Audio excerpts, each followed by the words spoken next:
සියලු දෙනාටම සුබ දවසක් වේවා. ශ්‍රී ලංකාවේ දේශපාලන ඉතිහාසයේ වැදගත් සන්ධිස්ථානයක් තමයි ජනාධිපති ධූරය. 1972 දී ජනරජයක් බවට පත් වුණාට පස්සේ ශ්‍රී ලංකාවට මෙතෙක් හිටපු ජනාධිපතිවරු කවුද? ඔවුන්ගේ ධූර කාලය කොපමණද? මේ වීඩියෝ එක ඒ ගැනයි. විධායක නොවන ජනාධිපති විලියම් ගොපල්ලව මහතා. ධූර කාලය වන්නේ 1972 මැයි 22 සිට 1978 පෙබරවාරි 4 දක්වා.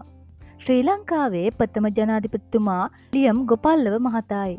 හැබැයි එතුමා තමයි අපේ රටේ අන්තිම ආණ්ඩුකාර ජනරාල්වරයා වුණේ. 1972 දී රට ජනරජයක් වුණාට පස්සේ එතුමා විධායක බලතල නැති හුදෙක් ගෞරවනීය ජනාධිපති ධූරය දැරුවා.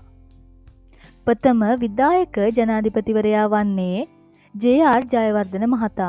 ඒ මහතාගේ ධූර කාලය වන්නේ 1978 පෙබරවාරි 4 වනදා සිට 1989 ජනවාරි 2 වෙනිදා දක්වා.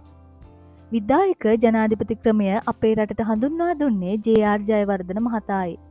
ඒ 1978 ආණ්ඩු ක්‍රම ව්‍යවස්ථාවෙන්.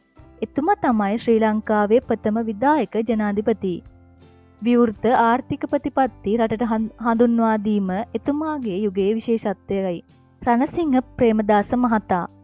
ඒ මහතාගේ ධූර කාලය වන්නේ 1989 ජනවාරි 2 වෙනිදා සිට 1993 මැයි 1 වෙනිදා දක්වා. රණසිංහ ප්‍රේමදාස මැතිතුමා දුප්පත් ජනතාව අතර ඉතා ජනප්‍රිය නායකයෙක්. ගම් උදාව 1 ලක්ෂයක ගෙවල් වගේ වැඩසටහන් එතුමාගේ යුගයේ විශේෂයි.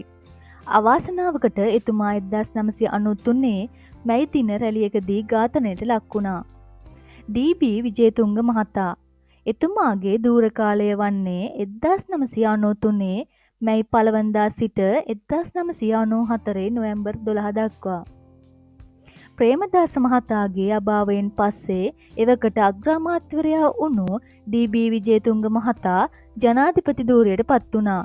එතුමා තමයි ධූර කාලයේ ඉතිරි කාලය සඳහා වැඩ බැලීමේ ජනාධිපති ලෙසත් පසුව පාර්ලිමේන්තුවෙන් තේරීපත් වූ ජනාධිපති ලෙසත් කටයුතු කළේ.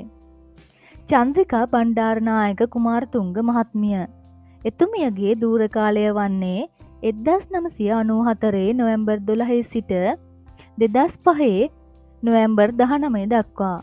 චන්ද්‍රිකා බණ්ඩාරනායක කුමාරතුංග මහත්මිය ශ්‍රී ලංකාවේ ප්‍රථම සහ එකම කාන්තා ජනාධිපතිනියයි. එතුමිය ධූර කාල දෙකක් දැරුවා. සංහිඳියාව ඇති කිරීමට සහ දේශපාලන ප්‍රතිසංස්කරණවලට මුලපිරුවා. මහින්ද රාජපක්ෂ මහතා. ඒ මහතාගේ ධූර කාලය වන්නේ 2005 නොවැම්බර් 19 සිට 2015 ජනවාරි 9 වෙනිදා දක්වා. මහින්ද රාජපක්ෂ මහතාගේ යුගය තමයි ශ්‍රී ලංකාවේ සිවිල් යුද්ධය අවසන් වුණු කාලය.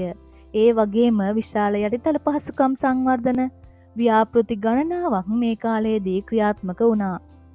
මෛත්‍රීපාල සිරිසේන මහතා. ඒ මහතාගේ ධූර කාලය වන්නේ 2015 ජනවාරි 9 වෙනිදා සිට 2019 නොවැම්බර් 18 දක්වා කාලයයි. මෛත්‍රීපාල සිරිසේන මහතා 19 වන සංශෝධනය ගෙනීමෙන් විධායක ජනාධිපතිගේ බලතල සීමා කරන්නට කටයුතු කළා. ඒ වගේම යහපාලන ආණ්ඩුවක් බිහි කිරීමටද දායක වුණා. ගෝඨාභය රාජපක්ෂ මහතා. ධූර කාලය වන්නේ 2019 නොවැම්බර් 18 සිට 2022 ජූලි 14 දක්වා. ගෝඨාභය රාජපක්ෂ මහතා සෞභාග්‍යයේ දැක්ම ප්‍රතිපත්තිය මත බලයට ආවා.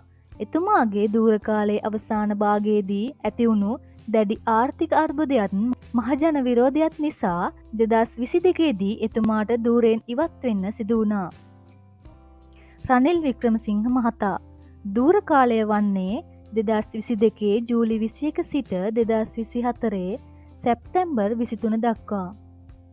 ගෝඨාභය රාජපක්ෂ මහතාගේ ඉල්ලාස්වීමෙන් පස්සේ පාර්ලිමේන්තුව විසින් රනිල් වික්‍රමසිංහ මහතාව ජනාධිපති ධූරයට තෝරා පත් කරගත්තා. ආර්ථිකය ස්ථාවර කරන්න එතුමා විශාල කාර්යභාරයක් කළා. වර්තමාන ජනාධිපතිවරයා වන්නේ අනුරකුමාර දිසානායක මහතායි. 2024 ජනාධිපතිවරණයෙන් ජයග්‍රහණය කරපු අනුරකුමාර දිසානායක මහතා ශ්‍රී ලංකාවේ මත්මන් ජනාධිපතිවරයායි. මේ විස්තරය ඔබට ශ්‍රී ලංකාවේ ජනාධිපතිවරු ගැන හොඳ අවබෝධයක් ලබා දෙන්න ඇති කියලා හිතනවා.